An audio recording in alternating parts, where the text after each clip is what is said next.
السلام علیکم ورحمۃ اللہ وبرکاتہ.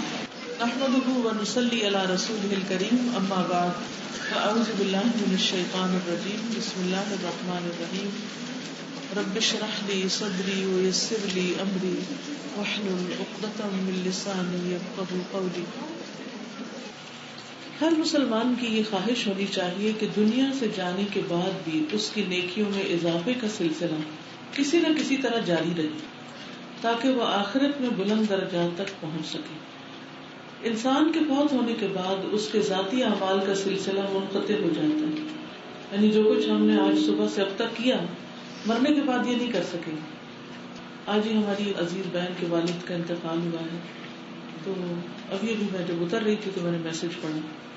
میں یہ سوچ رہی تھی کہ اعمال نامے کی کتاب بند ہو گئی اور پھر میں ان کی بہنوں کے بارے میں ان کے خاندان کے بارے میں سوچنے لگی کہ ماشاءاللہ ایک ایک بچے کی اتنی اچھی تربیت کی اور سب دین کے کام میں لگے ہوئے ہیں. ایک حفظ کرا رہی ہیں, ایک تفسیر کی کلاس لیتی ہیں, ایک اور اسی طرح میرے خیال ہے دوسری تفسیر کی کلاس لیتی ہیں.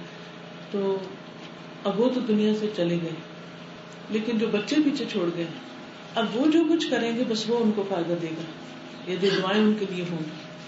تو اس جگہ پر ہم اپنے آپ کو رکھ کے دیکھ لیں کہ اگر ہم فوت ہو جاتے ہیں تو ہم اپنے پیچھے کیا چھوڑ کے جا رہے ہیں کہ جس سے ایٹ لیسٹ جب تک دنیا باقی ہے ہمارا اعمال نامہ کچھ نہ کچھ انکریز ہوتا رہے, وہ تھوڑا بڑا ہوتا رہے.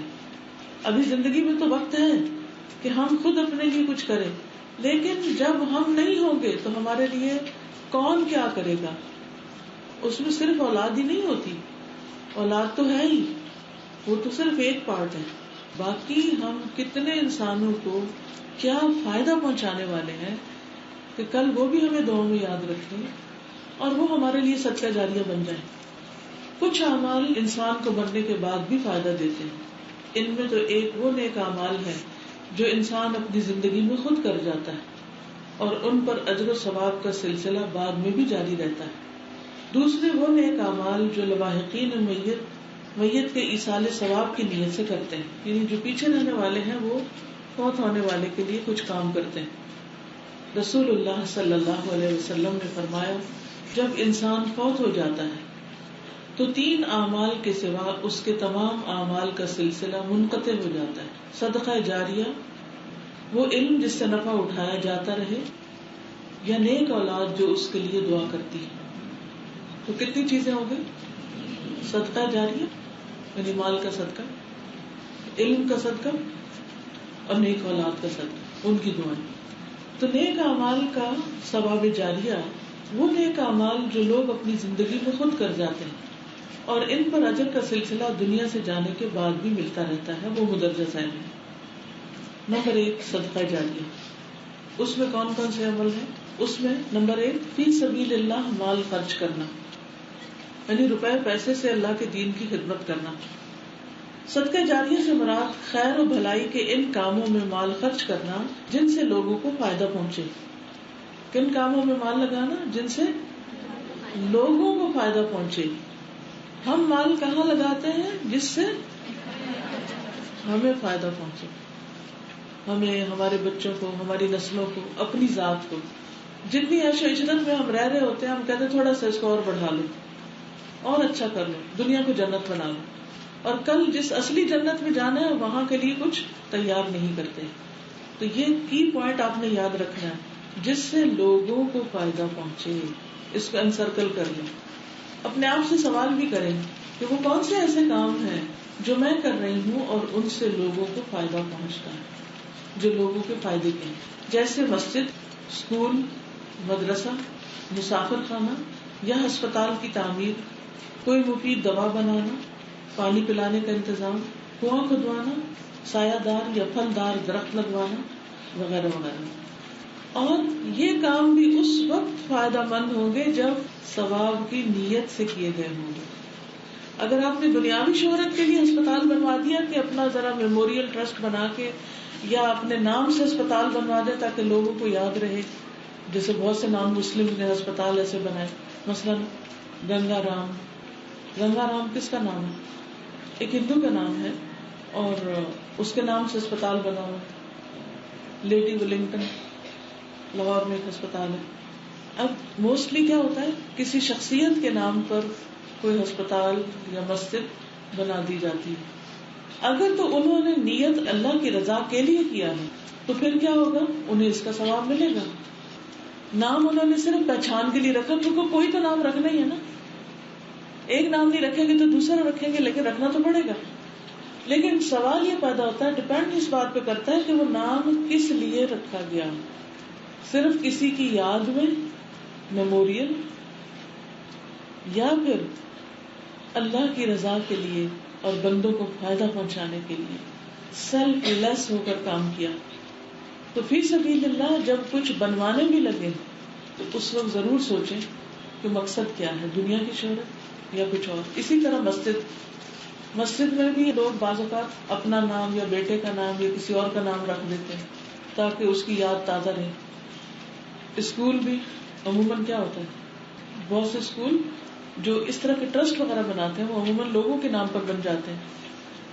پھر ہسپتال کی تعمیر، دوا بنانا، کنواں کھدوانا، سایہ دار یا پھلدار درخت لگوانا، ان سب کاموں کے پیچھے خالص نیت ہونی چاہیے اللہ کی رضا کی. تو یہ کام دنیا میں بھی فائدے کا سبب ہے، کیونکہ صدقہ جو ہے وہ انسان کو بلاؤں سے بچاتا ہے، اور مرنے کے بعد بھی ثواب جاری ہے. اور یہ یاد رہے کہ انما الاعمال بالنیات.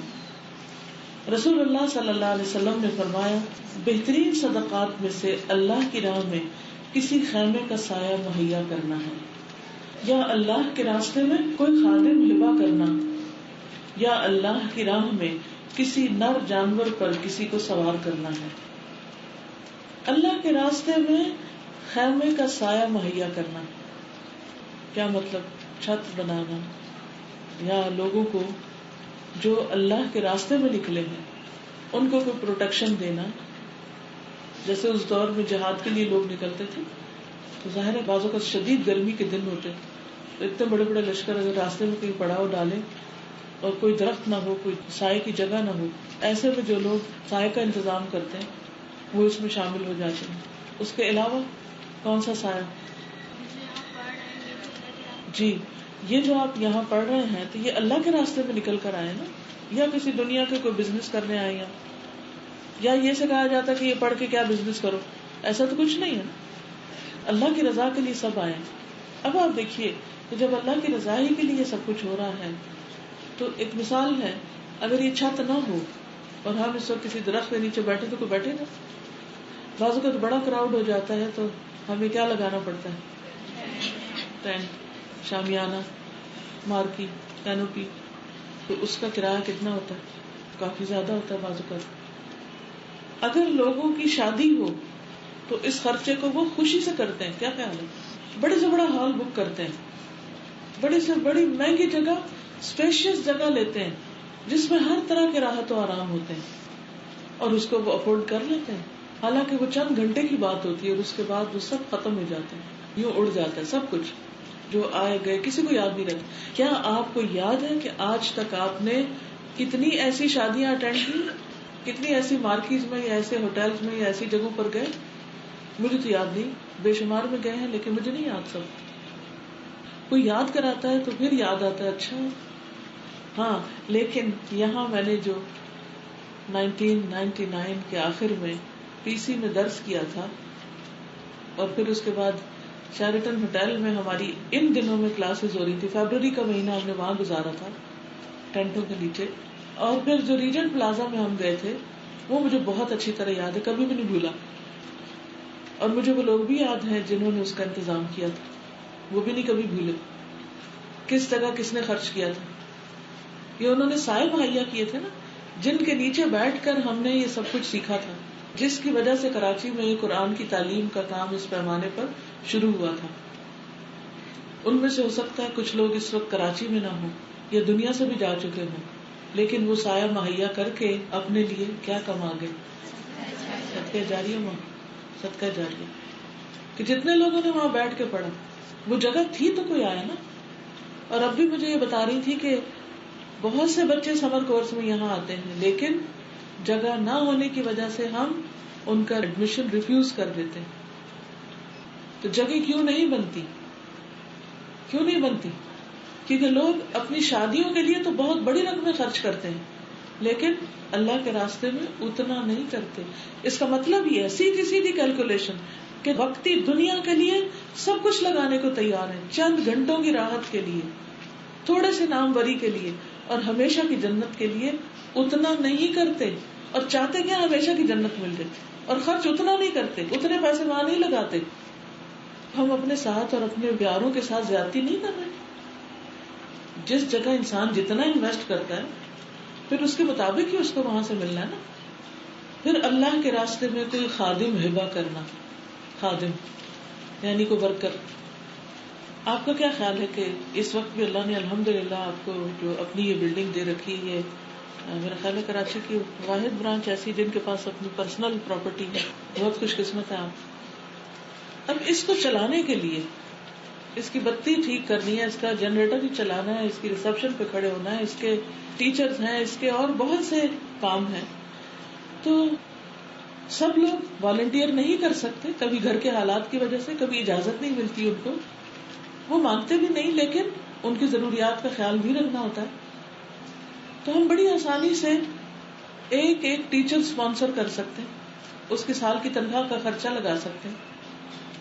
چوکیدار کی تنخواہ 1 سال کی ہم بندوبست کر سکتے ہیں, وہ جو اللہ کے راستے میں پہرا دے رہا ہے اس کو وہاں سے چھٹی کرا دیں اگر, تو کوئی نقصان ہے یا نہیں ہے نا.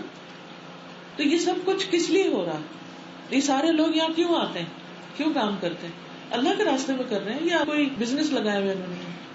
اللہ کے راستے میں کام کرتے ہیں. تو ان کی ذمہ داری لینا یہ بھی ایک بہت بڑی نیکی کا کام ہے. اگر ریسورسز ہوں تو یہ بلڈنگ کئی گنا ملٹی پلائی ہو سکتی اور کسی کا بھی ایڈمیشن ریفیوز نہیں ہو سکتا. اور اس کے ساتھ اگر بہت سے لوگ جو بہت ٹیلنٹڈ ہوں, جو بہت کچھ کر سکتے ہوں, وہ باہر جا کے جو اور جگہوں پہ جاب کرتے ہیں, اگر ان کو یہاں پراپر جاب مل جائے تو اس جگہ کو کئی گنا زیادہ بہتر یوٹیلائز کیا جا سکتا ہے. کیونکہ بعض اوقات یہ بھی ہوتا ہے مجبوراً کہ جب کسی کو کہیں اور کوئی کام نہیں ملتا تو اس کو کچھ کرنا ہوتا ہے, تو وہ کہتا ہے چلو میں دین کی خدمت کر دیتا ہوں. تو پھر وہی کوالٹی آتی ہے, جس کوالٹی کے ورکرز ہوتے ہیں اسی کوالٹی کا کام ہوتا ہے. پھر اس کے بعد اللہ کی راہ میں کسی نر جانور پر کسی کو سوار کرنا. نر جانور کی بات کیوں کی گئی؟ کیونکہ وہ زیادہ اسٹرانگ ہوتا ہے. اچھی سواری مہیا کرنا. کیا خیال ہے, ہم یہاں پیدل آئے ہیں, آ سکتے تھے, پہنچ سکتے تھے, آخر کسی کی گاڑی میں آئے نا. تو وہ گاڑی ایسے ہی چلتی ہے, پیٹرول بھی ہوتا ہے اس میں, ہوتا ہے نا. تو پیٹرول پیسوں سے ملتا ہے یا مفت مل جاتا ہے؟ ڈرائیور بھی اس میں ہوتا ہے نا. تو ایسے والنٹیئر تو نہیں ہوتا. ہم میں سے کتنے لوگ ہیں جو, کتنی ہی خواتین ایسی ہیں جن کے پاس گاڑیاں بھی, ڈرائیور بھی ہیں, لیکن وہ دن بھر کہاں ہوتے ہیں؟ وہ کہاں ہوتے ہیں دن بھر؟ وہ گاڑیاں اور وہ ڈرائیور کہاں ہوتے ہیں؟ وہ باہر ہوتے ہیں. باہر کہاں؟ بولیے نا, تھوڑا کھل کے بولیے. Shopping, beauty parlours, shopping, tellers. مجھے تو اس بات کی بھی سمجھ نہیں آتی کہ ہر سال لان کا نیا جوڑا بنانے کی ضرورت کیا ہوتی ہے. کیا ہم ان پیسوں کو سیو کر کے اپنی آخرت کے لیے نہیں خرچ کر سکتے کہ ہم قبر میں پڑے ہوں اور ہمارا کفن میلا نہ ہو؟ میری سسر, اللہ تعالیٰ ان پر اپنی رحمت کرے, بہت ہی نیک متقی انسان تھے. بہت سادہ زندگی انہوں نے گزاری. بس چند ایک کپڑے ہوتے تھے اور کوئی نہ فالتو چیز کھانا, نہ فالتو پہننا, نہ کوئی انہوں نے لگژری کی زندگی بسر نہیں کی. جب بھی میں ملتان سے ہی آ رہی ہوں تو میرا بیٹا بھی ساتھ تھا, تو میں نے کہا کہ جاؤ دادا کی قبر پہ جاؤ اور دعا وغیرہ کرو. ویسے تو ہم گھر میں بھی کر سکتے ہیں اور کرتے ہیں, لیکن قبرستان میں نے اس لیے بھیجا کہ نبی صلی اللہ علیہ وسلم نے فرمایا کہ میں تمہیں قبرستان جانے سے روکتا تھا, لیکن اب تم قبرستان جاؤ, کیونکہ فإنها تزهد الدنيا, تو دنیا سے بے رغبتی پیدا کرتی, وتذکر الآخرہ, اور آخرت کی یاد دلاتی. تو میں نے کہا کہ جب, کیونکہ اپنا خون ہے نا, جب وہ دیکھے گا میرا دادا یہاں ہے تو اس کو یاد آئے گا کہ میں نے بھی ایک دن یہاں آنا ہے, اور میری دادی یہاں ہے تو میں نے بھی یہی آنا ہے. یہ آخرت کی یاد ہے, اور یہ یاد اس کو اللہ سے قریب کرے گی. یہ تربیت کا ایک حصہ تھا صرف, کہ اپنے بڑوں کی رسپیکٹ, ان کو یاد رکھنا, ان کو عزت دینا, ان کے مرنے کے بعد بھی ان کے لیے دعائیں کرنا. جیسے نیک اولاد, تو اولاد میں اولاد کی اولاد بھی آتی, ان کی دعائیں بھی کام آتی. ورنہ ہمارے بچوں کو کیا پتا دادی دادا کہاں ہے اور وہ کون ہے, اور تو یہ ہمیں سکھانا پڑے گا. تو بہرحال وہ وہاں پر گیا تو جو گورکن تھا جس نے قبر کھودی تھی ان کی، تو اتفاق سے میرے ہسبینڈ کے کزن کی بیٹی فوت ہوئی، چھوٹی تھی 10-11 سال کی، تو اس کو دفن کرنا تھا.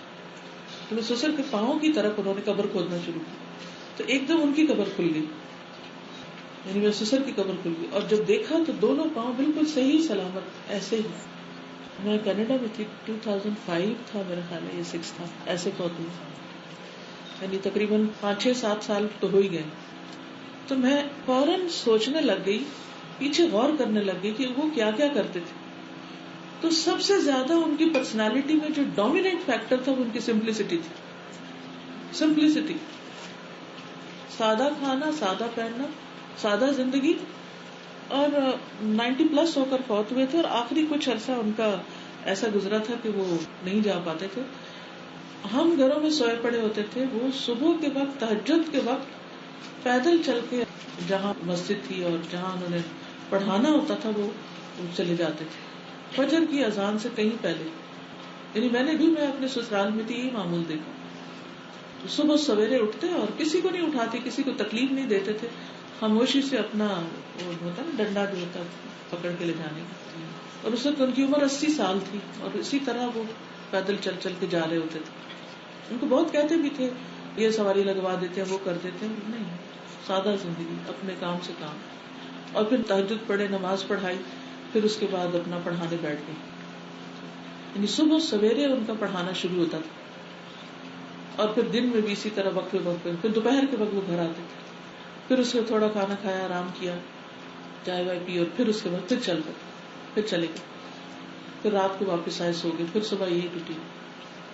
تو میں یہ سوچتی ہوں کہ ان کی بھی زندگی گزر گئی، لیکن اب اس آرام سے پڑھے ہیں.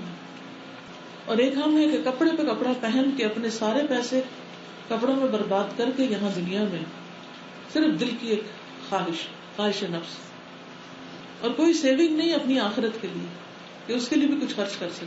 ٹھیک ہے، ایک معقول زندگی ضرور گزاریں کہ صاف ستھرے لباس ہو، اچھا ہو کہ کوئی آپ کو دیکھ کے بیوقوف نہ سمجھے، لیکن فضول خرچی اور اسراف نہ ہو، اپنی وسعت سے باہر نہ ہو، اتنا زیادہ نہ ہو کہ ہمارے پاس پھر صدقہ کرنے کو کچھ نہ بچے. اکثر لوگوں کو جب کسی پروجیکٹ میں فنڈ کرنے کے لیے کہا جاتا ہے تو وہ مسئلے مسائل بتانے لگے، لیکن جب لان کے کپڑے خریدنے ہوتے ہیں تو ان کو کوئی مسئلہ یاد نہیں رہتا.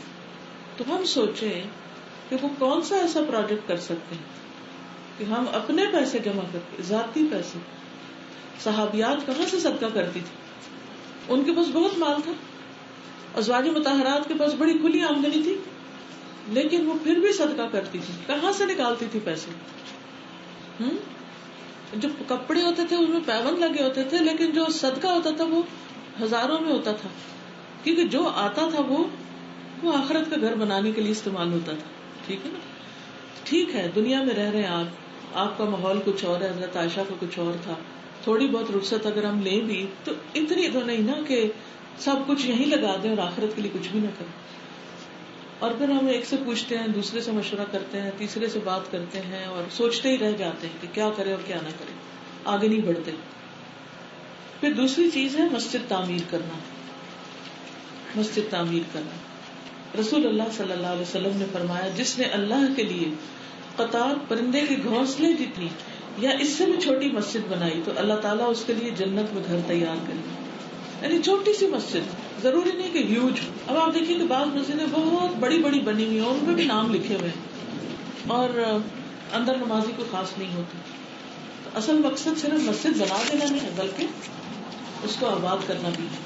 کینیڈا میں ہماری کچھ اسٹوڈینٹس ہیں ماشاءاللہ، ایک گروپ ہے اسی طرح جو پڑھے اور پھر آگے انہوں نے اپنے اپنے جا کے کام شروع کیا. ان کو اسی طرح خیال آیا کہ ہم مسجد بناتے ہیں، یعنی جیسے اکٹھے ہوتے ہیں اور پھر کوئی پروجیکٹ اپنے ذمہ لے لیا. تو ان میں سے ایک بہن نے کہا کہ ان کا جو گاؤں ہے یا علاقہ ہے پیچھے، وہاں کوئی مسجد نہیں. تو اس علاقے کا نام لاڑ، کا نام بھی نہ آپ نے سنا.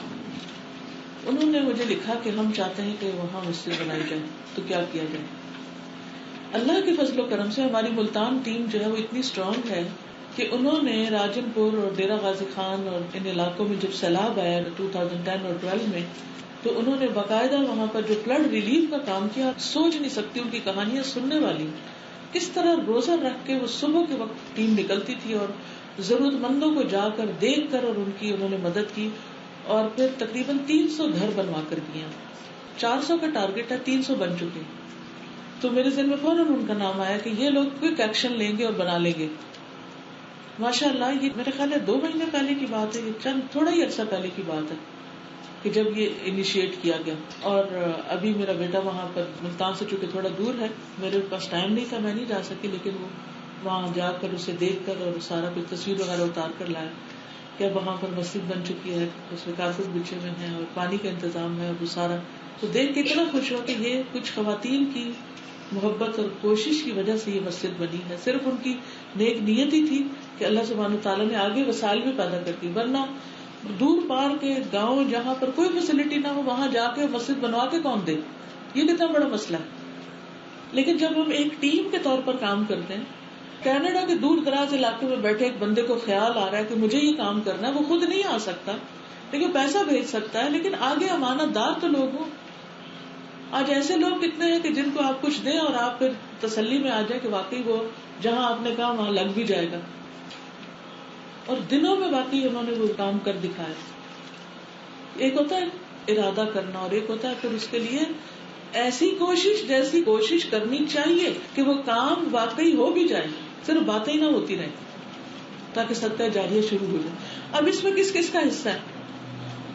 جنہوں نے پیسے بھیجے ان کا بھی، جنہوں نے پیچھا کیا کہ یہ بنوا دیں، کیونکہ وہ چین سے نہیں بیٹھی جب تک بنی نہیں، اور پھر جنہوں نے آگے اس کو ڈیزائن کیا، پلان کیا، مزدور لے گئے، سارا سامان لے گئے اور سب کچھ وہاں بنوایا. سب کا حصہ ہے. ہمیں بھی سوچنا چاہیے کہ ہم نے کس مسجد کے بنوانے میں کیا حصہ ڈالا ہے، وہاں کیا حصہ ڈالا ہے. یس، ویری گڈ، ویری گڈ. کئی لوگوں کے گھر کتنے بڑے بڑے ہوتے ہیں لیکن نماز کی کوئی جگہ نہیں ہوتی ڈھنگ کی کہ جہاں انسان سکون سے نماز پڑھ سکے، کہ جہاں کوئی ٹی وی نہ ہو اور لوگ نہ گزر رہے ہوں اور یکسوئی سے پڑھ سکے. الحمدللہ کچھ لوگوں کا میں نے دیکھا ہے کہ ماشاءاللہ ماشاءاللہ اللہ نے ان کو ایسی سمجھ دی، ایسی سینس دی ہے کہ انہوں نے گھر بنائے تو گھر کے ساتھ ہی باہر لان میں یا ایک ایریا میں مسجد بھی بنوائی اور اس میں اذان کا بھی انتظام کیا. ابھی ریسنٹلی میں لاہور میں تھی تو میں نے 2 گھروں میں دیکھی ایسی چیز، کیونکہ وہاں سے مسجد دور تھی.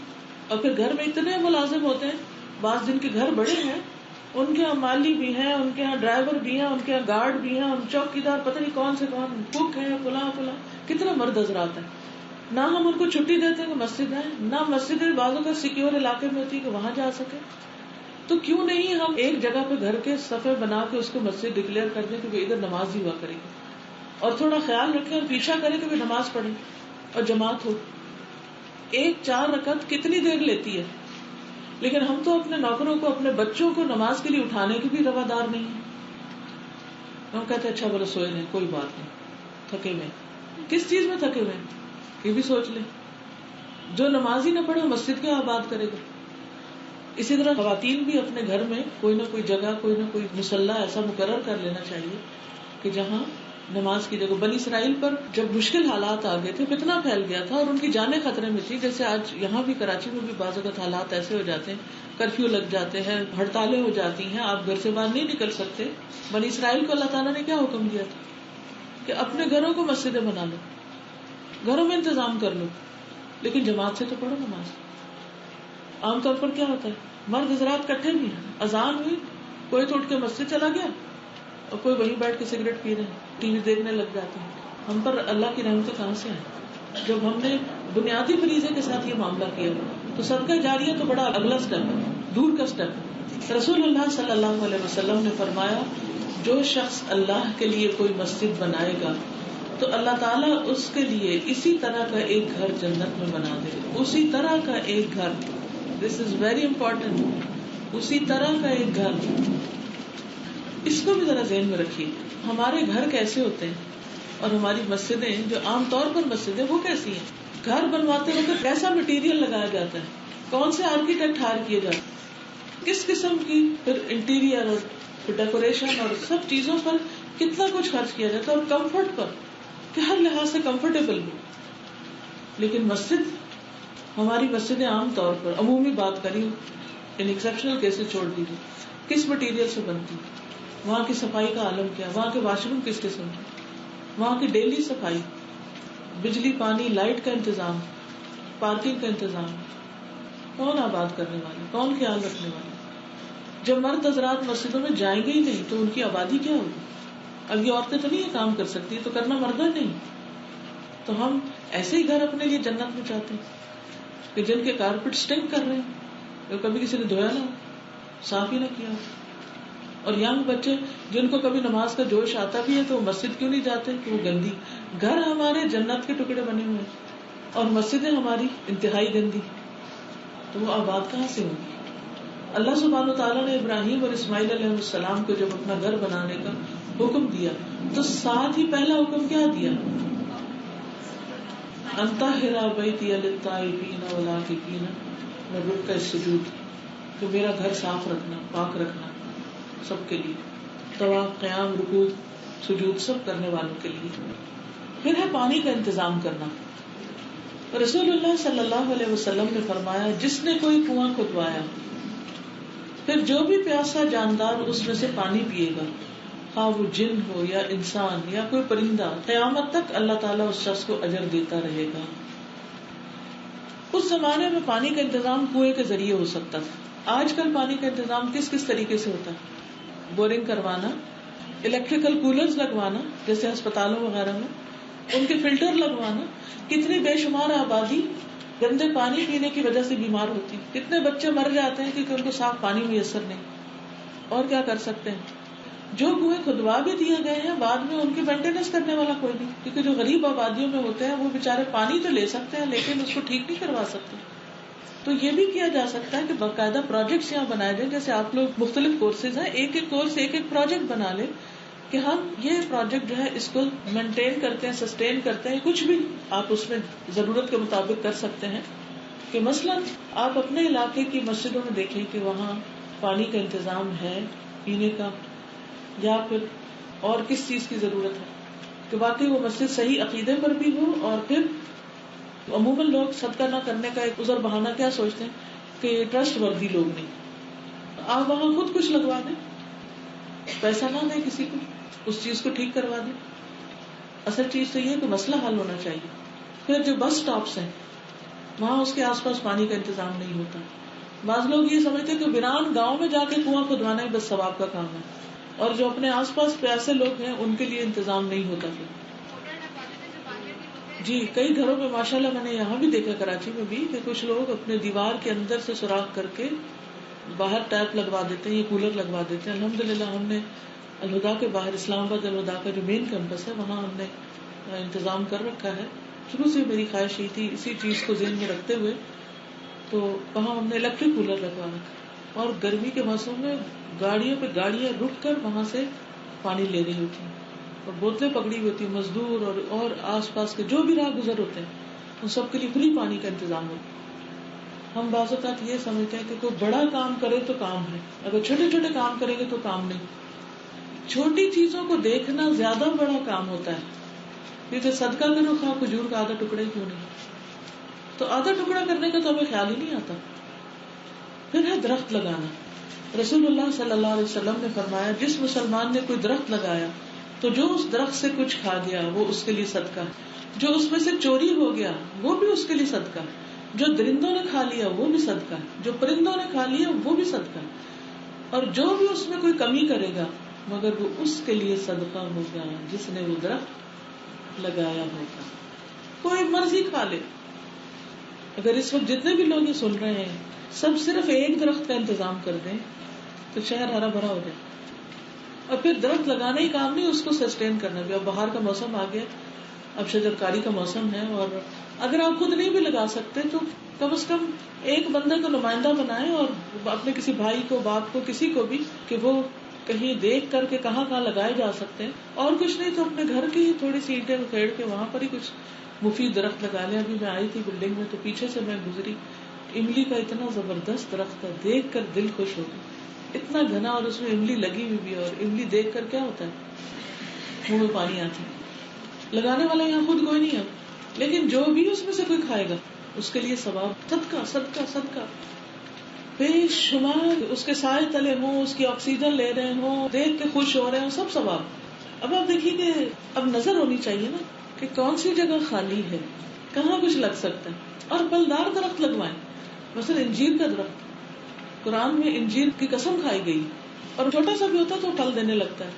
اور لیٹسٹ آپ نے پڑھا ہی ہوگا، سنا ہوگا کہ جو کولیسٹرول کا علاج تلاش کیا گیا ہے، اس میں یہ کہ قرآن مجید میں ایک دفعہ انجیر کی بات ہے تو روزانہ اگر ایک انجیر اور 7 دفعہ زیتون کا ذکر ہے تو 7 زیتون کھا لیے جائیں تو کولیسٹرول ختم ہو جاتا ہے، ہو نہیں سکتا۔ اور یہ علاج قرآن سے نکالا گیا۔ آپ سوچئے اگر ہم پھلدار درخت لگاتے اور تھوڑی سی محنت، بس صرف پھر وہی بات ہے نا پلاننگ، کہ ہماری پلاننگ کیا ہے، ہم کیا کرتے ہیں، بس پلان کر لیں۔ کیونکہ صرف یہ نہیں کہ میں درخت لگاؤں گی اور دوسرے دن بھول کے لگانا، کہاں لگاؤں گی، کس سے لگواؤں گی، کون سا لگاؤں گی، پہلے ساری ریسرچ کریں۔ پھر بعض اوقات ہم پھولوں کے بہت سے پودے لگا دیتے، ٹھیک ہے وہ بھی اچھا، لیکن وہ بھی ایک لمٹ میں ہونے چاہیے۔ صرف پھول دے دے کے دل خوش ہی نہ ہوتا رہے، ایسی چیز لگائیں کہ جسے کوئی کھائے یا اس کو کوئی فائدہ پہنچے، اور وہ آپ کے مرنے کے بعد بھی جاری رہے، چلتا رہے۔ وہ کون سے درخت ہو سکتے ہیں؟ لیمن کا درخت ہو سکتا ہے، اور کئی گھومنے سے آئے تھے تو انہوں نے، ہمارے فلیٹ ہے لیکن انہوں نے گملے میں اجوا کا بیج لگا دیے اور اس سے 3 پودے نکلے اور الحمدللہ وہ کافی بڑے ہو گئے۔ تو پھر اس کو پاپا یہی انتظار میں تھے کہ ہم گھر لیں گے تو وہاں شفٹ کریں، لیکن وہ پاسبل نہیں ہوا، تو ہم نے بس کہا کہ وہ الہدا لگوا دیتے ہیں، وہ بھی ہمارا گھر ہے، تو الحمدللہ وہ یہاں لگے۔ الحمدللہ، بالکل۔ اور کوئی آئیڈیا؟ نیم کا درخت، مسواکوں کی کتنی ضرورت ہوتی ہے، اور اس سے مکھیاں اور جراثیم بھی بھاگتے ہیں۔ الحمدللہ ابھی کچھ دن پہلے مجھے ایک فون آیا کسی اور ملک سے، میری ایک ساتھی ہیں، ہو سکتا ہے انہوں نے یہ پیمفلیٹ پڑھا ہو یا کچھ، انہوں نے کہا ہم نے کچھ سنا پڑھا اور ہمارا بہت دل کر رہا ہے کہ ہم درخت لگوائیں۔ تو ہم نے کچھ ساتھیوں نے، فرینڈز نے مل کے نا کافی سارے پیسے جمع کیے، لیکن اب جس ملک میں ہم یہاں ہیں وہاں تو درخت نہیں لگا سکتے اس طرح، تو آپ پلیز ایسا کریں کہ ہم پیسے آپ کو بس بھجوا رہے ہیں اور آپ درخت لگوا دیں۔ میں نے کہا نہیں ابھی پیسے نہیں بھیجے مجھے پہلے اس پہ کچھ پتا تو کرنے دیں کہاں لگے گا کیا۔ تو استاذہ آپ نے آج کی بات کی، درخواست میں کر لوں ایک، ضرور یہاں جتنے ساتھی بیٹھے ہیں اگر آپ میں سے کچھ لوگ اس ٹیم کا حصہ بن جائیں، پیسے ہی تو سب کچھ نہیں ہوتے نا، ہاتھ بھی تو چاہیے ہوتے ہیں نا کام کرنے والے۔ بالکل، دماغ چاہیے ہوتے ہیں کام کرنے کے لیے، سوچیں، پلان کریں، کیونکہ اصل مقصد کیا ہے کہ وہ درخت صدقہ جاریہ بن جائے، یعنی آج لگے اور کل پھر ختم ہو جائے کہ بس آپ ٹھوک کے آگے ہم نے لگا دیا۔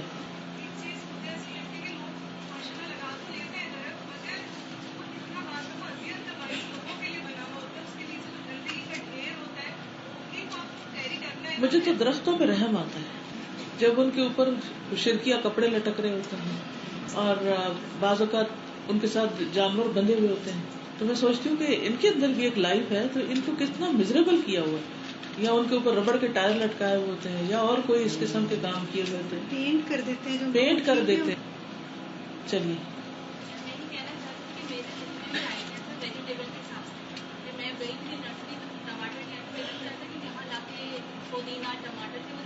اس کے لیے میں آپ کو یہ ریکویسٹ کروں گی، جیسے اسلام آباد میں ہم یہ کرتے ہیں کہ ہم ایک ایکسپرٹ کو بلاتے ہیں، یا کراچی میں بھی ایسی ٹیم ہے ایک ہارٹیکلچرل سوسائٹی کہ جو لوگ گارڈن تیار کرتے ہیں اور اسی طرح کی چیزوں کو پروموٹ کرتے ہیں۔ آپ کسی ایکسپرٹ کو بلائیے، خود سے ہی نہیں وصیہ لگا دو، وہ بعد میں مصیبت نہ بنے، اس سے مشورہ کیجیے کہ کون سی چیز کہاں لگنی چاہیے کہ وہ کسی دیوار کو، کسی گھر کی بنیاد کو، کسی اور چیز کو نقصان نہ دے، اور کون سی چیز ایسی ہے جو یہاں کے موسم کے لحاظ سے اور فائدے کے اعتبار سے اوروں سے زیادہ بہتر ہے۔ اور پھر گھر کے باہر کی عام طور پہ جو دیواروں کے ساتھ کچی جگہ خالی ہوتی ہے وہاں بھی بہت کچھ لگ سکتا ہے۔ چلیے اگلا ہے مسافروں کی ضروریات کا خیال رکھنا۔ سیدنا عمرو بن حارث کہتے ہیں رسول اللہ صلی اللہ علیہ وسلم نے نہ دینار چھوڑے، نہ درہم، نہ غلام، نہ باندی، سوائے اپنے سفید خچر کے جس پر آپ سوار ہوا کرتے تھے، اور آپ کے ہتھیار اور کچھ زمین جو آپ نے اپنی زندگی میں مسافروں کے لیے وقف کر رکھی تھی۔ آپ کے پاس اتنا مال نہیں تھا، آپ اس سے عیش و عشرت کرتے، جو ہوتا اللہ کی راہ میں دے دیتے، اور صرف ضرورت کی چیزیں تھی۔ سفید خچر جس پہ آپ سوار ہوتے، ہتھیار جو جنگ میں کام آتے، زمین جو آپ نے اپنی زندگی میں مسافروں کے لیے وقف کر رکھی۔ پہلے کتنا رواج ہوتا تھا مسافر خانے بنوانے کا، اور مسافروں کی کس طرح آوبگت ہوتی تھی کہ مسافر مسجدوں میں آتے تھے اور پھر جو بھی لوگ نماز پڑھنے جاتے، یہ مجھے اچھی طرح یاد ہے یہ بات کہ گھر میں آ کے بتایا جاتا کہ آج مسجد میں مسافر آئے ہیں. میں جب چھوٹی تھی اپنی نانی کے گھر رہتی تھی تو میرے نانا آ کے کہتے ہوتے تھے کہ آج مسجد مسافروں کی روٹی بھیجیں، ان کے لیے کھانا بھیجیں. تو گھر میں جو پکا ہوتا تھا اس کو باقاعدہ ٹرے سجا کے مسجد بھجوایا جاتا تھا کہ مسافروں کا کھانا ہے. اور آنے والے مسافر اس بستی والوں پر حق رکھتے تھے. قرآن مجید میں کتنی جگہ وابن السبیل کا لفظ آیا ہے کہ مسافروں کا حق ہے. تو اس لیے انسان کسی بھی ایسے پروجیکٹ میں کام کر سکتا ہے کہ جس سے مسافروں کے لیے آسانی ہو.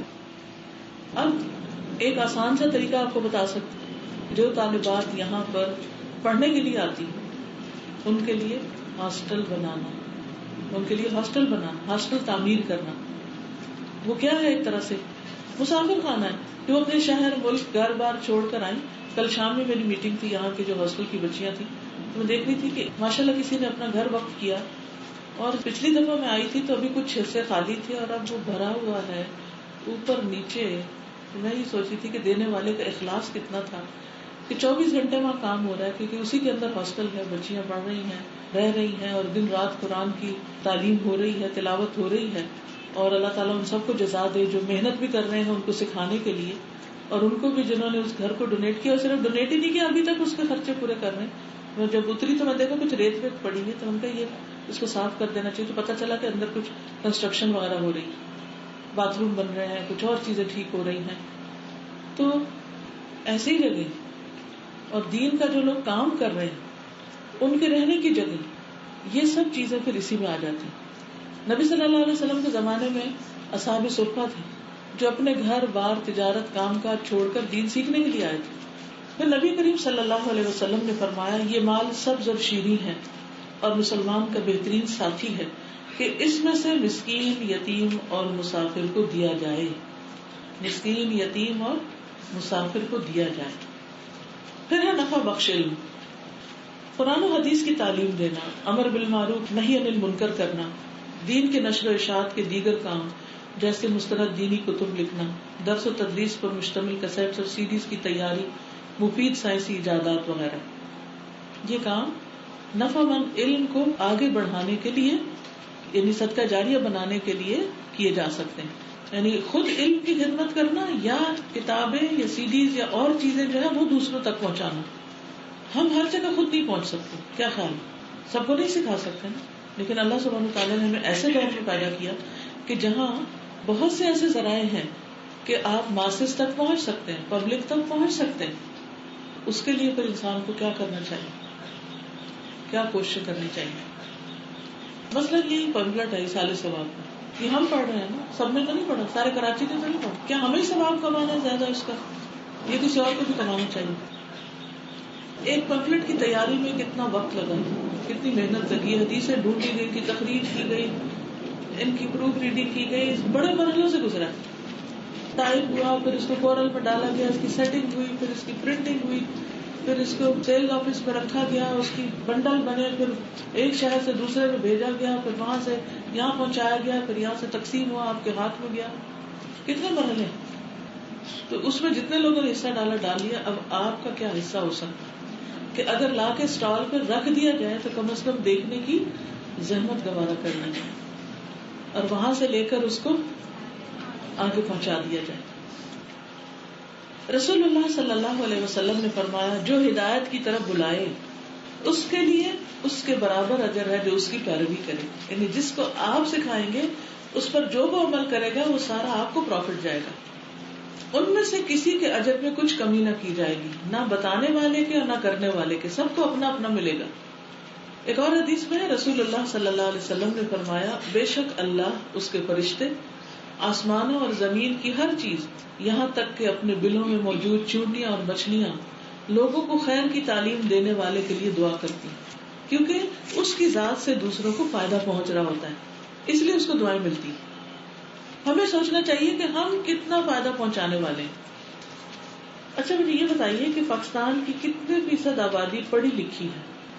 کچھ اندازہ ہے؟ لٹریسی ریٹ کیا ہے؟ لیٹسٹ مجھے یاد نہیں، لیکن پہلے ایک وقت میں 30% میں نے سنا تھا.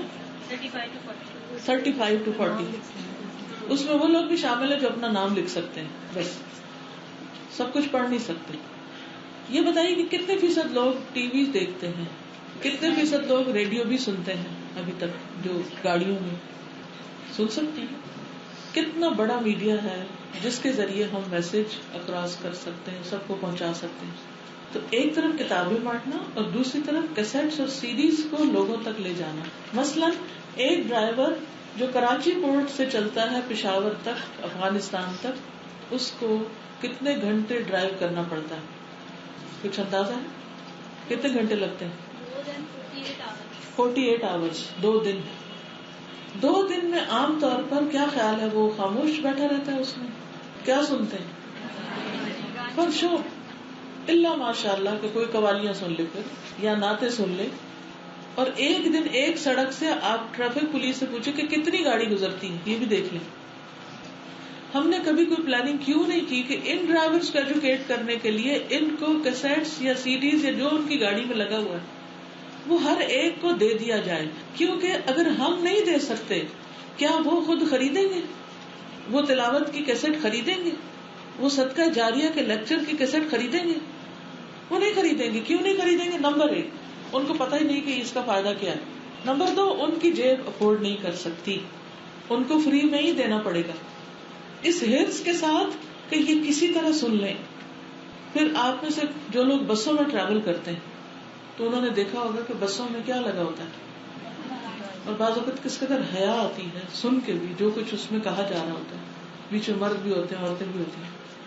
کوئی اچھا لیکچر اس سفر میں اگر سن لے اور اس سے وہ نماز ہی شروع کر دے یا اپنے کسی گناہ سے توبہ ہی کر لے تو کیا صرف ایک چھوٹی سی قیمت پر جس نے وہ کام کیا، ایک چھوٹی سی ایفرٹ کے ساتھ، اس کو کچھ نہیں ملے گا اس میں سے، کیونکہ وہ پہنچانے والا ہے نا. لیکن ہم دوسروں کے لیے سوچتے نہیں، ہم صرف اپنے لیے سوچتے ہیں. ہم 30-40 روپیز کی آئس کریم کھا لیں گے، وہ ہماری نیڈ نہیں ہوتی، ضرورت نہیں ہوتی، وہ صرف لگژری ہوتی یا وانٹ ہوتی کہ وی وانٹ ٹو ایٹ. یہ جو آپ نے ابھی بات کی نا کیسٹس کے حوالے سے، میں ایک تو ایکسپیرینس شیئر کرنا چاہ رہی ہوں کچھ لوگوں کے کہ یہ کتنا افیکٹو ہے ان چیزوں کو پھیلانا. ایک ہماری مرد حضرات کی ٹیم ہے جن کو انہوں نے کیسٹس کے کام میں اپنے ساتھ شامل کیا، تو انہوں نے اپنے کچھ ایکسپیرینس شیئر کیا تھا. وہ ایک بتا رہے تھے کہ انہوں نے کسی کو ایک کیسٹ دی تھی شراب اور جوا. اچھا جب کیسٹ بنی تھی نا تو ہمارے پاس بڑے ایسے ہیں پڑی رہی، ہم فری ڈسٹریبیوشن میں بھی ڈالتے تھے، لوگ خریدتے نہیں تھے، لوگ کہتے تھے ہم شراب بھی نہیں پیتے اور جوا بھی نہیں کھیلتے تو ہمیں کیا ضرورت ہے اس کی. تو اب وہ بنایا تو بہت اہم ٹاپک پہ ہم کریں کیا، تو ہم نے سوچا کہ ان علاقوں تک پہنچائیں کہ جہاں یہ مسئلے ہیں. تو وہ کیسے ایک صاحب کو دی اور انہوں نے خود مانگی تھی کہ میری بستی میں یہ مسئلہ ہے مجھے دے دیں. وہ ایک کیسٹ ان کے یہاں ایک نائی کی کوئی دکان تھی، وہ وہاں انہوں نے کیسٹ لگا دی، مجھے لے کے گئے تھے ساتھ. اور وہ ایک ہی کیسٹ وہ مہینہ بھر چلاتے رہے، جتنے لوگ آتے تھے وہاں شاپ پر وہ سنتے تھے. ان کے گاؤں میں ایک شراب کی بھٹی تھی جہاں شراب بنتی، تو وہ آہستہ آہستہ سن کے پھر انہوں نے بات کرنی شروع کی، کیونکہ وہ صاحب کو مسلسل ہوتا تھا کہ مجھے شراب کی بھٹی بند کروانی اپنے گاؤں سے. تو وہ کہتے تھے مجھے طریقہ نہیں سمجھ میں آتا تھا، لیکن استاذہ نے اس میں قرآن اور حدیث کے حوالے سے جو ساری باتیں کی ہوئی ہیں الحمدللہ، کہنے لگے کہ لوگوں کو سن کے نا ہم نے اس پہ بات کرنی شروع کی کہ دیکھیں اس میں کتنا گناہ ہے، کتنا گناہ کبیرہ ہے. یہ سب کرتے کراتے بہت ہی خوشی کی بات یہ ہے کہ اس گاؤں سے انہوں نے لوگوں نے جب شعور آیا تو لوگوں نے خود کہا کہ ہم بند کر دیتے ہیں. مخالفت بھی ہوئی لیکن بند کر دیتے اور وہاں سے انہوں نے بند کر دی. انہوں نے کاؤنسلر سے رابطہ کیا کرا کے، لیکن اگر عام آدمی کا ذہن تیار نہیں ہے تو وہ کیوں کرنے دے گا نا. اسی طرح ایک بار وہ شیئر کر رہے تھے کہ وہ کیا کرتے ہیں کہ یہاں سے پورے انٹیریئر سندھ میں جاتے ہیں، یہاں سے ہزاروں کی گاڑیاں ہائر کرتے ہیں، کارٹن پچھلے ہفتے کو ہم نے 25 کارٹن بھجوائے، ہر ہفتے اس طرح جاتے ہیں. تو وہ کہتے ہیں کہ ایک ہم کارٹن لے کے جا رہے تھے تو ہمارے پیچھے نا ایک بجیرو آ رہی تھی، پولیس والے بھی اس میں بیٹھے، انہوں نے آ کے ہماری گاڑی روکی. اب ہم نے پتہ نہیں خیریت ہے کیا ہے، کیوں روک لیے، سامان بھی ہمارے پاس ریلیجیس ہے. تو انہوں نے کہا آپ کی گاڑی میں کیا ہے؟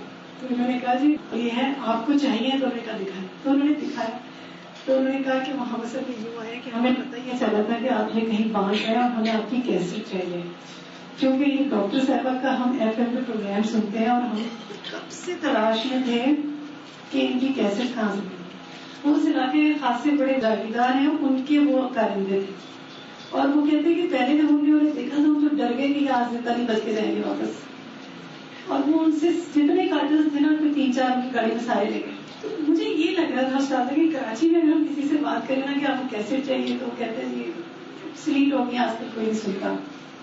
اور واقعی کوئی نہیں سنتا نا, کیونکہ اتنی تیزی سے گیجٹس چینج ہو گئے.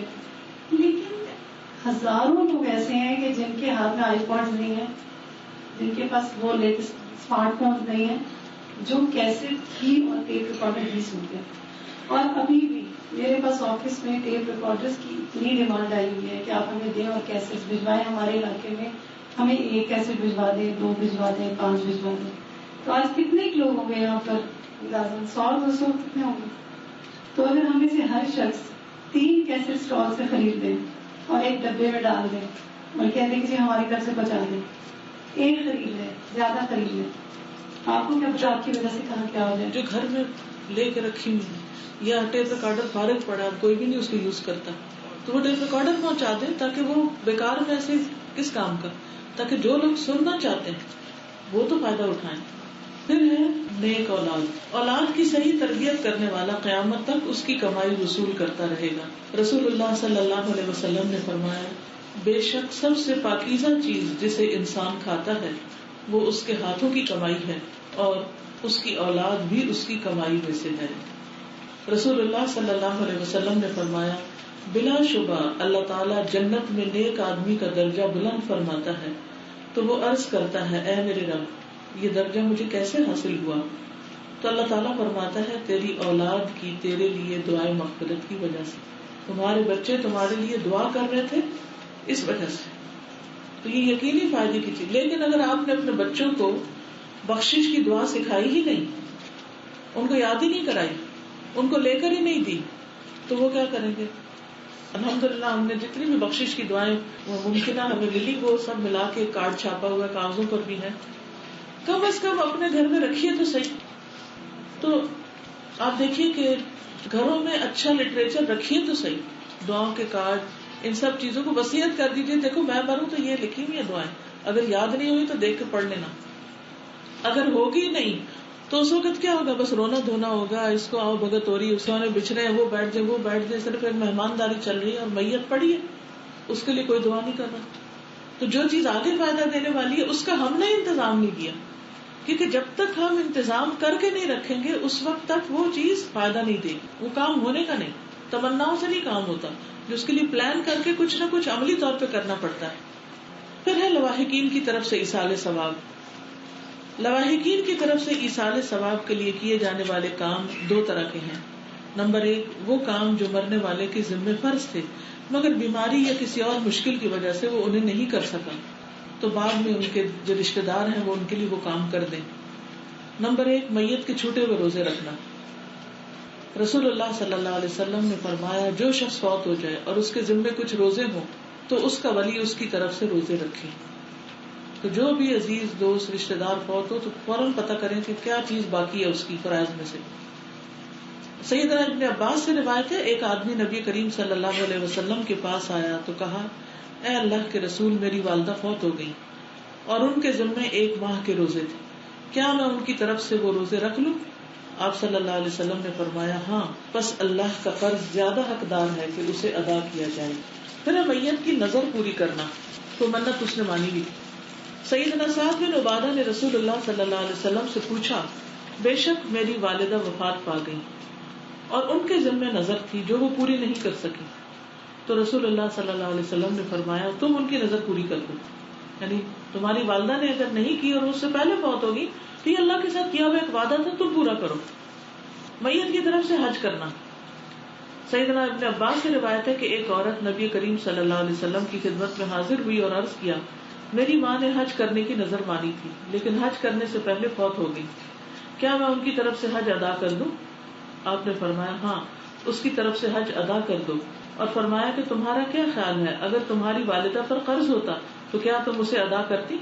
اس نے کہا, ہاں. تو آپ نے فرمایا, اللہ کا قرض ادا کرو, کیونکہ اللہ زیادہ حقدار ہے کہ اس کا قرض ادا کیا جائے. سیدنا بریدہ بیان کرتے کہ ایک دفعہ میں رسول اللہ صلی اللہ علیہ وسلم کے پاس بیٹھا ہوا تھا کہ آپ کے پاس ایک عورت آئی اور اس نے کہا, میں نے اپنی والدہ پر ایک لونڈی صدقہ کی تھی لیکن وہ فوت ہو گئی. آپ نے فرمایا, تجھے ضرور اجر ملے گا. اور وہ لونڈی اس نے تجھ پر میراث کی صورت میں لوٹا دی ہے. پھر اس نے کہا اے اللہ کے رسول صلی اللہ علیہ وسلم میری والدہ کے ذمہ 1 ماہ کے روزے تھے, کیا میں ان کی طرف سے روزے رکھوں؟ آپ نے فرمایا تو ان کی طرف سے روزے رکھ لے. پھر انہوں نے کہا انہوں نے کبھی حج نہیں کیا, میں ان کی طرف سے حج کر لوں؟ آپ نے فرمایا تو ان کی طرف سے حج کر لے. لیکن یہاں کہیں بھی نمازوں کا ذکر نہیں, یہ یاد رکھیے. میت کا قرض اتارنا. سیدنا سلمہ بن اقوا سے روایت ہے, ہم نبی کریم صلی اللہ علیہ وسلم کے پاس بیٹھے ہوئے تھے کہ ایک جنازہ لایا گیا. لوگوں نے عرض کیا کہ اس کی نماز جنازہ پڑھا دیں. آپ نے پوچھا کیا اس نے ترکے میں کوئی مال چھوڑا؟ لوگوں نے کہا نہیں. آپ نے دریافت فرمایا کیا اس پر کسی کا قرضہ ہے؟ لوگوں نے بتایا 3 دینار ہے.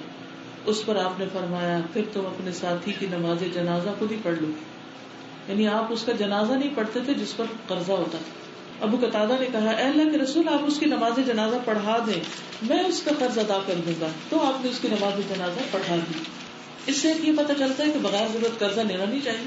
اگر انسان لے فوراً اتارنے کی فکر کرنی چاہیے, اور اگر کوئی مقروض فوت ہو جائے تو اس کا قرضہ پہلے اتارا جائے اور پھر وراثت تقسیم ہو, جیسے قرآن مجید میں بھی ہو. میت کے لیے بخشش کی دعا کرنا. سیدنا ابو ہریرہ کہتے ہیں کہ میں نے رسول اللہ صلی اللہ علیہ وسلم کو فرماتے ہوئے سنا جب تم کسی میت کا جنازہ پڑھو تو اس کے لیے اخلاص کے ساتھ دعا کیا کرو. اخلاص کے ساتھ دعا کا مطلب کیا ہے؟ یعنی رو کے, دل لگا کے اور پورے خلوص کے ساتھ, کوئی ریاکاری نہیں, دکھاوا نہیں کہ کسی کو بتانے کے لیے کہ ہاں ہم دعا میں آ رہے ہیں, دعا کر رہے ہیں. دعا آپ کہیں پر بھی ہوگی قبول ہوگی انشاءاللہ جب دل لگا کے دعا کریں گے.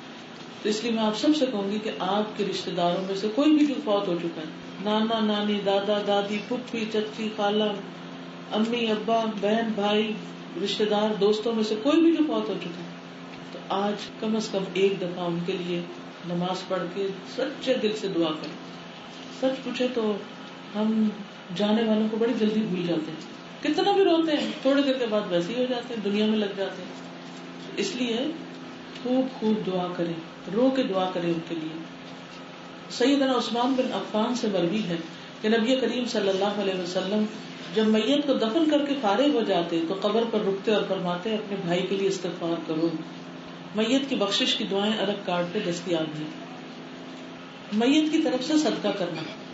سیدہ عائشہ رضی اللہ عنہا سے روایت ہے ایک آدمی نے نبی صلی اللہ علیہ وسلم سے پوچھا کہ میری والدہ اچانک فوت ہو گئی, میرا خیال ہے کہ اگر انہیں بات کرنے کا موقع ملتا تو وہ ضرور صدقہ کرتی, اگر میں ان کی طرف سے صدقہ کروں تو کیا انہیں اس کا اجر ملے گا؟ آپ نے فرمایا ہاں. تو مرنے والوں کے لیے کیا کرنا چاہیے؟ مال سے بھی صدقہ کرنا چاہیے. یعنی جو آپ اپنے لیے پروجیکٹ کریں گے نا صدقے کے, ان میں کسی نہ کسی کا حصہ بھی ڈال دیں. سیدنا سعد بن عبادہ کہتے ہیں میں نے کہا اے اللہ کے رسول صلی اللہ علیہ وسلم میری والدہ فوت ہو گئی, کیا میں ان کی طرف سے صدقہ کروں؟ آپ نے فرمایا ہاں. میں نے عرض کیا کون سا صدقہ افضل ہے؟ آپ نے فرمایا پانی پلانا. ابھی پیچھے جو ہم نے پڑھا نا کہ کنواں بدوا دیں یا الیکٹرک کولر لگوا دیں یا ویسے پانی کا انتظام کر دیں. سیدنا ابن عباس کہتے ہیں سعد بن عبادہ کی والدہ ان کی غیر موجودگی میں فوت ہو گئی, تو انہوں نے عرض کیا اللہ کے رسول صلی اللہ علیہ وسلم میری والدہ فوت ہوگی اور میں موجود نہ تھا, کیا ان کی طرف سے میرا صدقہ کرنا ان کو فائدہ دے گا؟ آپ نے فرمایا ہاں. تو سعد نے کہا میں آپ کو گواہ بناتا ہوں کہ میرا پھلدار باغ ان کی طرف سے صدقہ ہے, یعنی فی سبیل اللہ وقت. ایک درخت کا پورا باغ صدقہ کر دیا. پھر میت کو قربانی میں شریک کرنا. اس میں 2 رائے ہیں, ایک رائے کے مطابق کی جا سکتی ہے اور دوسری رائے یہ کہ وہ نبی صلی اللہ علیہ وسلم کے لیے خاص. بہرحال یہ بھی صدقے کی ایک قسم ہی ہے, اس لیے اس کو بیان کر دیا گیا. سیدہ عائشہ رضی اللہ عنہا بیان کرتی ہیں کہ بلا شبہ رسول اللہ صلی اللہ علیہ وسلم نے سینگوں والا ایک مینڈا لانے کا حکم دیا جس کے ہاتھ, پاؤں, پیٹ اور آنکھیں سیاہ تھیں. چنانچہ وہ آپ کے پاس لایا گیا تاکہ آپ اس کی قربانی کریں. پھر آپ نے فرمایا اے عائشہ چھری لاؤ. پھر فرمایا اسے پتھر پر تیز کرو. انہوں نے ایسا ہی کیا. پھر آپ نے چھری کو تھاما اور مینڈے کو ذبح کرنے کے لیے لٹا دیا. پھر آپ نے فرمایا بسم اللہ اللہم تقبل من محمد و آل محمد ومن امت محمد صلی اللہ علیہ وسلم. اللہ کے نام کے ساتھ اے اللہ محمد, آل محمد اور امت محمد کی طرف سے قبول فرما. پھر اسے ذبح کر دیا. اہم بات, جس طرح مرنے والے کو اس کے نیک اعمال کا ثواب پہنچتا ہے اسی طرح برے اعمال کا وبال بھی پہنچتا ہے. اس لیے خاص طور پر ان گناہوں سے بچنا ضروری ہے جو موت کے بعد بھی جاری رہتے ہیں. اللہ کے رسول صلی اللہ علیہ وسلم نے فرمایا جس نے اچھا طریقہ جاری کیا اور اس پر عمل کیا گیا اسے اس کا ثواب ملے گا اور ان لوگوں کے ثواب کے برابر مزید ثواب ملے گا جو اس پر عمل کریں گے. ان کے بعد والوں کے ثواب میں کوئی کمی نہ ہوگی. اور جس شخص نے برا طریقہ ایجاد کیا پھر اس پر عمل کیا گیا اسے اس کا گناہ ہوگا اور ان لوگوں کے گناہ کے برابر مزید گناہ ہوگا جو اس پر عمل کریں گے. ان بعد والوں کے گناہ میں کوئی بھی کمی نہ ہوگی. اس لیے ڈرنا چاہیے کہ ہمیں دیکھ کر کوئی شخص کسی برے کام میں نہ لگ جائے.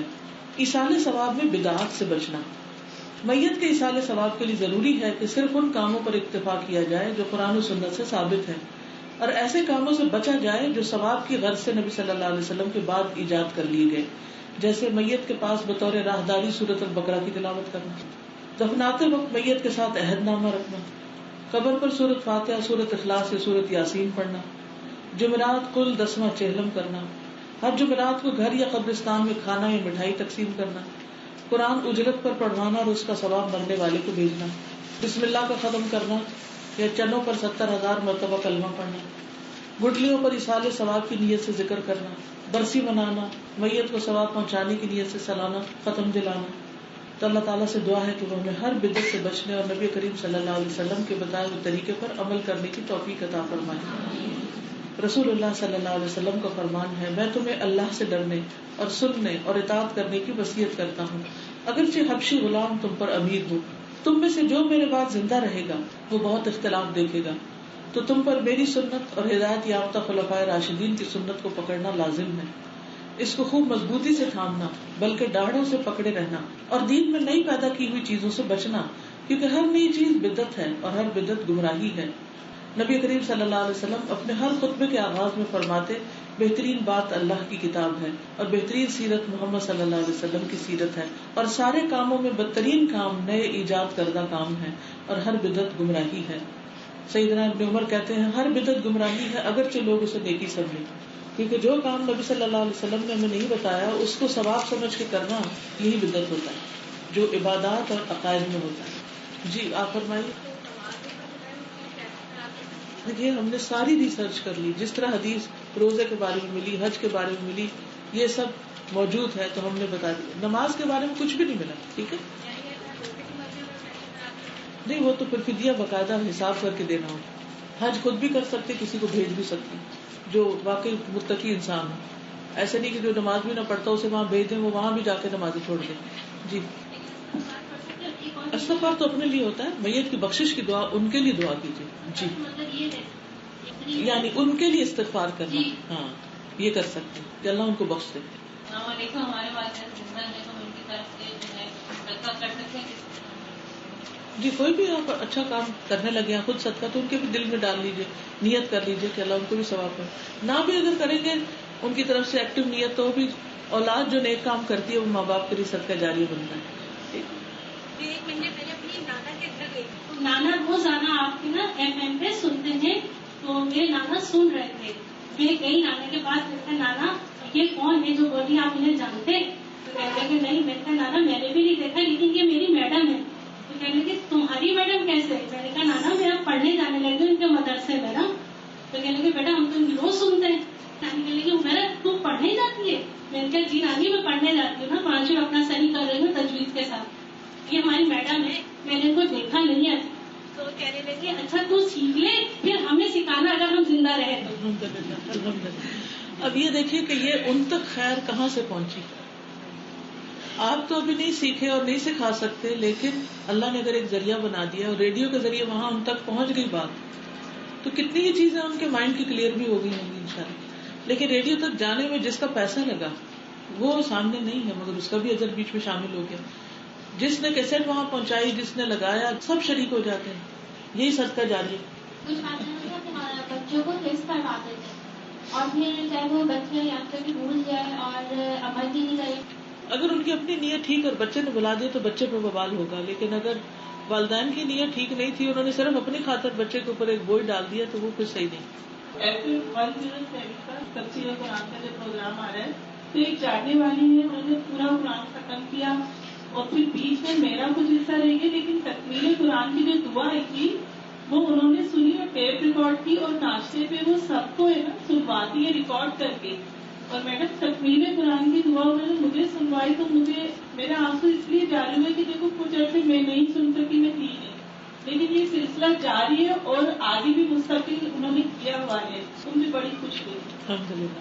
اب اس میں آپ کا کیا خرچ آ رہا ہے کسی کو یہ بتانے میں کہ 6:30 پہ پروگرام ہوتا ہے آپ سن لیں، پھر IVR پہ 80-40 پہ جیسے یہ اس وقت لیکچر ہو رہا ہے یہ بھی اس پہ سنا جا سکتا ہے.